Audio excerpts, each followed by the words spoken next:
Hello and welcome back to my first aid and CPR demonstration. Again, I am Ursa Vitubio, and in this video, I will show you how to perform cardiopulmonary resuscitation or CPR. After that, I'm also going to show you how to position the body of the person after resuscitation and when the person has slightly recovered. In addition to that, I will also show you how to perform abdominal thrusts or the Heimlich Maneuver. Before we start, let's first discuss what CPR is. Now, according to the American Heart Association, cardiopulmonary resuscitation or CPR is an emergency life-saving procedure performed when the heart stops beating. Immediate CPR can double or triple chances of survival after cardiac arrest. Now, you might ask, why is CPR important? Well, keeping the blood flow active, even partially, extends the opportunity for a successful resuscitation once trained medical staff arrived on site. Now, there are technically two commonly known versions of CPR. Now, for healthcare providers and those trained, they do conventional CPR using chest compressions and mouth-to-mouth breathing at a ratio of 30:2 compressions to breaths. Because they are trained or certified and they have the necessary equipment to do this version of CPR, it is recommended that they will be the only ones doing it. Now, for the general public or bystanders or random people who witness an adult suddenly collapse, compression-only CPR or hands-only CPR is recommended.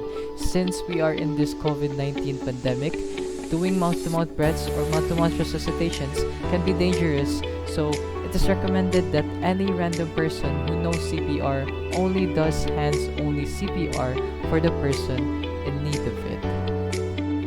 Now, sorry if I scared you there, but in my demonstration, I am using this improvised dummy of mine just to show you how CPR is done. Now, I'm gonna show you how to do the conventional CPR and the hands-only CPR. After that, I'm also going to show you how to position the body of the person after resuscitation and when the person has slightly recovered. So let's start. Before we do the actual CPR compressions and mouth-to-mouth breaths if necessary, there are initial steps we have to do. First is to check the scene for safety. Form an initial impression, clear out the area if it is crowded, and introduce yourself if the person is visibly conscious. We should take note as well that if somebody more qualified, like a medical personnel or an actual paramedic, is already in the scene, we have to also check the scene for safety and provide assistance to them if needed. Next, if the person appears unresponsive, check for responsiveness by using the shout, tap, shout method. We will tap the shoulders of the person and shout, "Hey, hey, are you okay? Hey, hey, are you okay?" After that, if the person does not respond and is not breathing or only gasping for air, call your local emergency helplines, or if somebody else is in the area, tell someone to do it.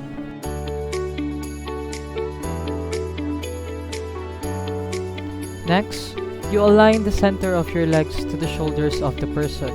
If you're doing the conventional CPR, the 30:2 ratio of chest compressions and mouth-to-mouth breaths, it's better if you align the center of your legs to the shoulder of the person so that it will be better for you to navigate between the chest and the mouth of the person. After that, you check the pulse and the breathing of the person. Now, if you don't have any equipment to check it, for example, a pulse oximeter or an AED device, an automated external defibrillator, you can manually check it yourself using your 4 fingers and listening to the breaths of the person by directly exposing your ear to the person's mouth and gently lifting the person's head.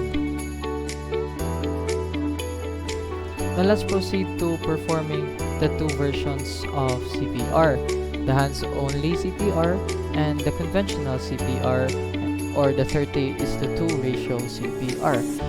Before we proceed, we must take note that if we have access to personal protective equipment while performing CPR, it's best if we actually use those.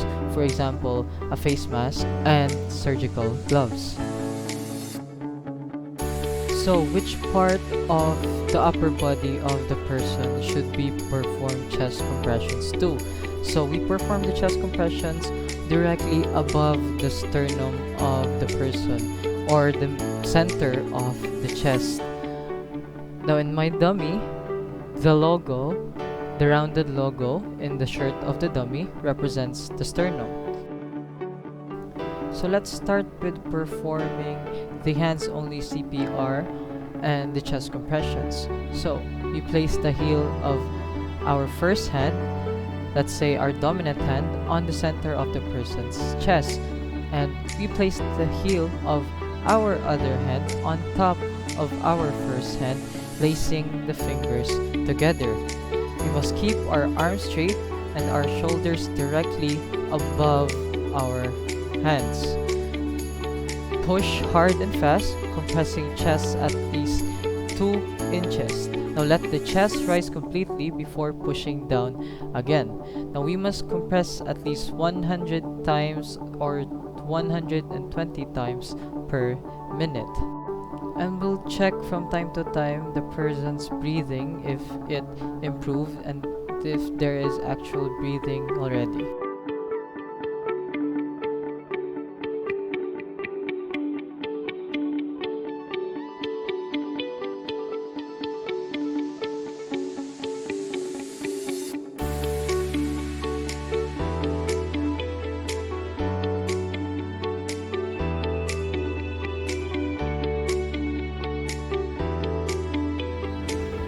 Now for the conventional CPR, or let's call it 30:2 CPR, we give 30 chest compressions and 2 rescue breaths per cycle. Now for giving the rescue breaths, it's best if we have a CPR face shield to do the work.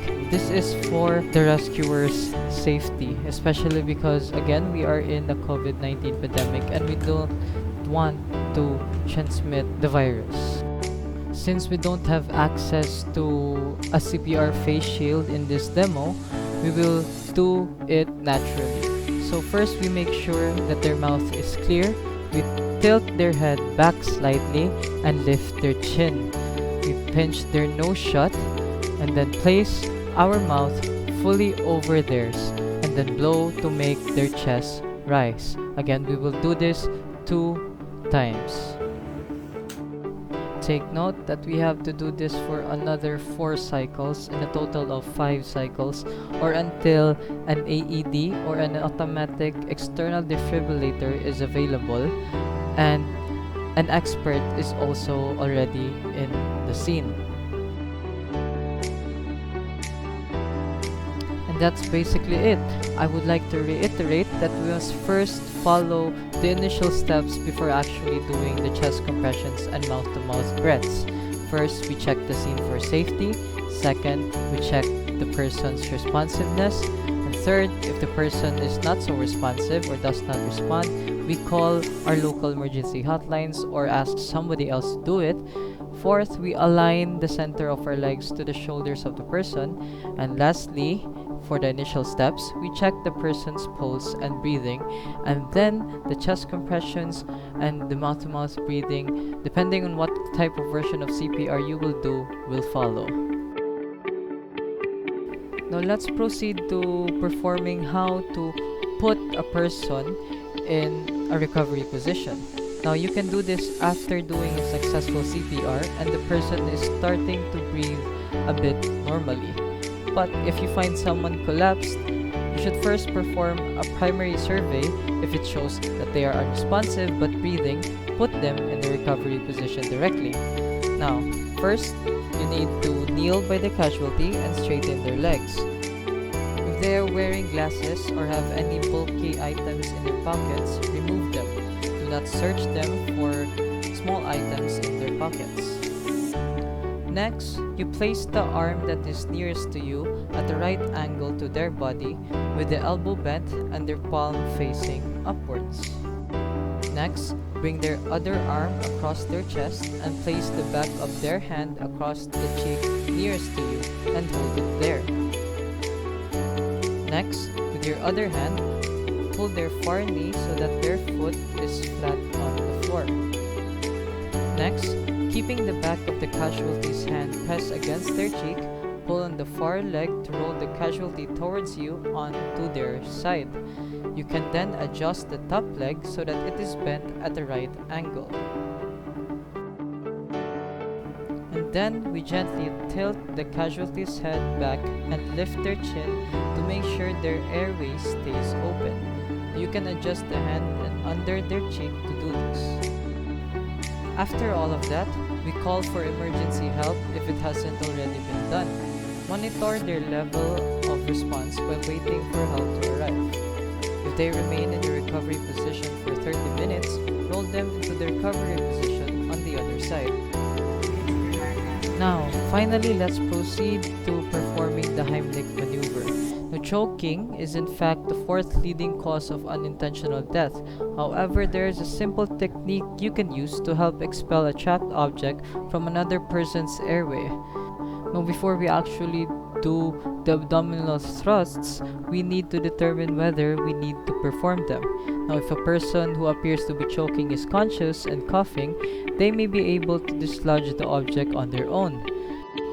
Now, if you and the person who is choking are alone, we must perform the process immediately. So first, we must get the person to stand up. Next is we position ourselves behind the person. Next, we place our arms around their waist. Next, we make a fist and place it just above the navel, thumb side in. And finally, grab the fist with your other hand and push it inward and upward at the same time. Perform 5 of these abdominal thrusts until the object is expelled and the person can breathe or cough on their own. And that is it for this video of my first aid and CPR demonstration.